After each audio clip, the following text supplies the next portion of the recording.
Welcome back. Today we are joined by Gabe Rockers of Edward Jones. Gabe, thank you for joining us today. Thank you guys for having me.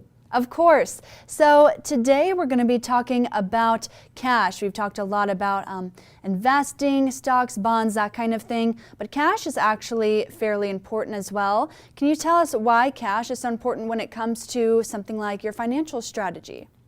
Yeah, thank you very much. I appreciate you asking. Cash traditionally is just another asset class. It is a safe or one of the safest asset classes that individuals can own. For me, there are some key purposes that cash can provide. And in today's higher or elevated inflationary environment, I think a few of those purposes are even that much more paramount for people. And so, I'd start first when it comes to financial strength and wherewithal. We all need to understand a budget. We need to know what we've got coming in the door each month from an income perspective and how much or where our money's going. And as soon as we can understand a budget, then we can really start using that cash asset class in the right fashion. And so two key purposes right now that people should ideally have with their cash position or want to accomplish with cash is to have enough cash to cover their everyday spending needs. And so if we haven't calculated or quantified our budget, it's hard to know what those everyday spending needs amount to. And in addition to that, you also want to have a little excess cash for those unplanned expenses and those emergency events. I can't tell you when, Mary Grace, you might have a bump in the road or an obstacle, but you're bound to have one. And so if you make sure you maintain an effective emergency fund balance or position, you're better equipped to not derail maybe some longer term investment goals when you have those bumps in the road. Okay, so what's a good amount of cash that you think would be pretty stable to keep for an emergency fund? Great question. I wouldn't put a specific number on it because I think it's independent to everybody's household circumstances. I would look more towards how many months you might keep there as kind of that emergency buffer. For me, if I've quantified what our household's expenses are, I want to keep a 3 to 6 month supply. Or if I'm really conservative, cautious minded, it may be a 6 to 12 month supply.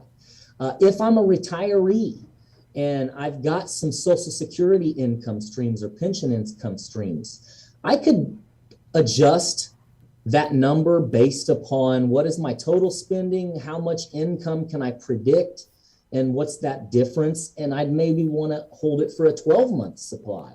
So I think it's household to household and person to person. But I do think for years we weren't getting rewarded on our savings and on our cash positions. Markets were pretty rewarding through that time period. Now, due to elevation in inflationary pressure and global happenings, markets haven't been quite as rewarding, and cash can start providing a little bit more income to those savers. And again, I always think it's paramount that we have quantified that budget so we've covered enough in that cash supply or that cash cushion for everyday spending needs for our emergency fund. And in today's market environment, we can also use that cash position for shorter term savings goals and for dry powder to be able to attack this market with buy low mentality.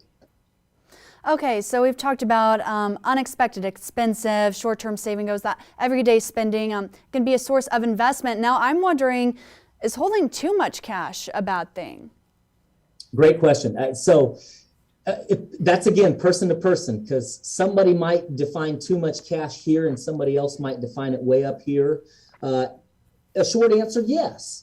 That if you've got long-term goals like retirement and you're hanging on to too much cash today that's not rewarding and growing for that future need, then yeah, conceivably you could have too much cash.